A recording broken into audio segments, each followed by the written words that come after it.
Once upon a midnight dreary, while I pondered, weak and weary, over many a quaint and curious volume of forgotten lore, while I nodded, nearly napping, suddenly there came a tapping, as of someone gently rapping at my chamber door.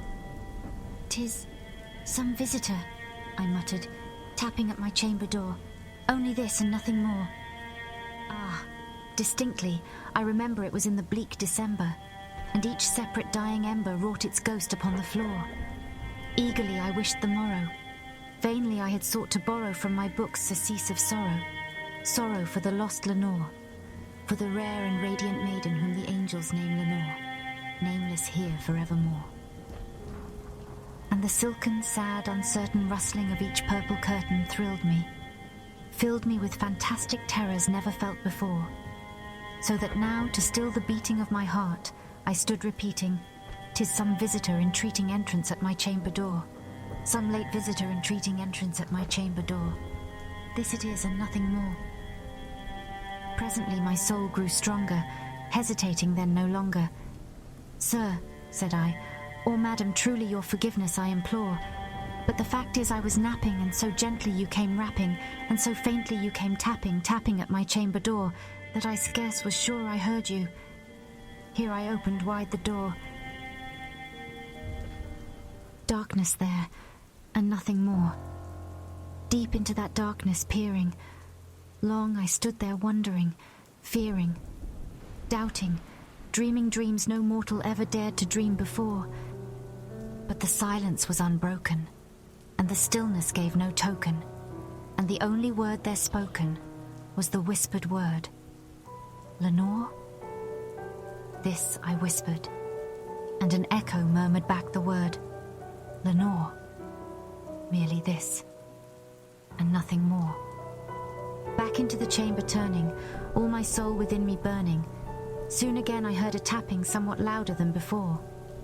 'Surely,' said I, 'surely that is something at my window lattice. Let me see then what thereat is, and this mystery explore. Let my heart be still a moment, and this mystery explore. 'Tis the wind and nothing more.' Open here I flung the shutter, when with many a flirt and flutter in there stepped a stately raven of the saintly days of yore.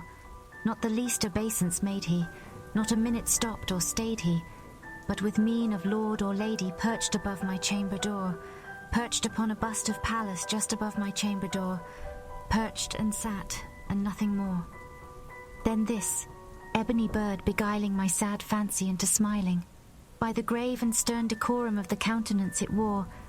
'Though thy crest be shorn and shaven, thou,' I said, 'art sure no craven, ghastly, grim, and ancient raven wandering from the nightly shore. Tell me what thy lordly name is on the night's Plutonian shore.' Quoth the raven, 'Nevermore.'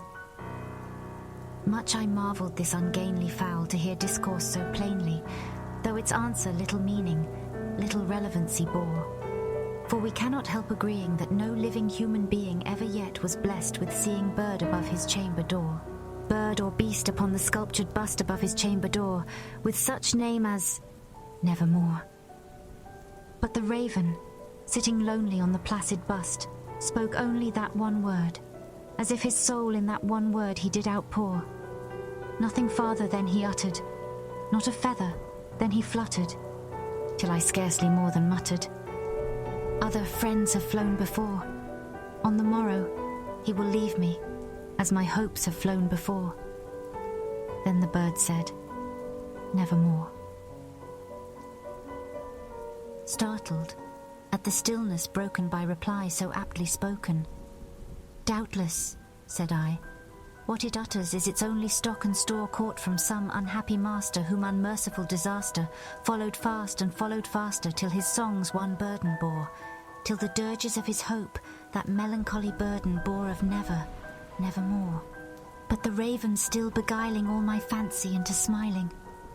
Straight I wheeled a cushioned seat in front of bird and bust and door. Then upon the velvet sinking I betook myself to linking fancy unto fancy, thinking what this ominous bird of yore, what this grim, ungainly, ghastly, gaunt and ominous bird of yore meant in croaking, 'Nevermore.' This I sat engaged in guessing, but no syllable expressing. to the fowl whose fiery eyes now burned into my bosom's core. This and more I sat divining, with my head at ease reclining, on the cushion's velvet lining that the lamplight gloated o'er, but whose velvet violet lining with the lamplight gloating o'er she shall press nevermore. Then, methought, the air grew denser, perfumed from an unseen censer swung by seraphim whose footfalls tinkled on the tufted floor. "Wretch," I cried, "thy God hath lent thee, by these angels he hath sent thee respite, respite and nepenthe from thy memories of Lenore. Quaff, oh quaff this kind nepenthe, and forget this lost Lenore." Quoth the raven, "Nevermore." "Prophet," said I, "thing of evil, prophet still if bird or devil, whether tempter sent or whether tempest tossed thee here ashore, desolate yet all undaunted on this desert land enchanted, on this home by horror haunted, tell me truly, I implore, is there balm in Gilead? Tell me, I implore." Quoth the raven, "Nevermore."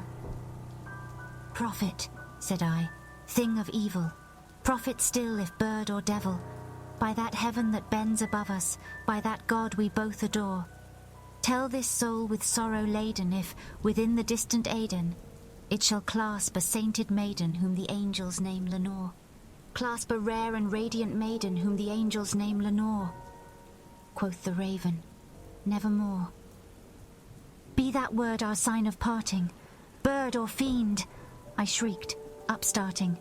"Get thee back into the tempest, and the night's Plutonian shore. Leave no black plume as a token of that lie thy soul hath spoken. Leave my loneliness unbroken. Quit the bust above my door. Take thy beak from out my heart, and take thy form from off my door." Quoth the raven, "Nevermore."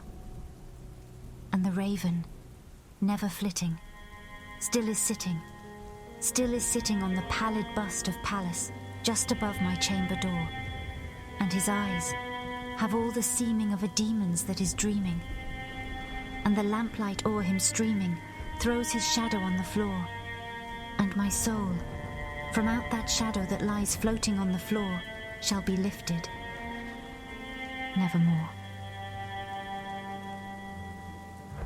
The Raven by Edgar Allan Poe.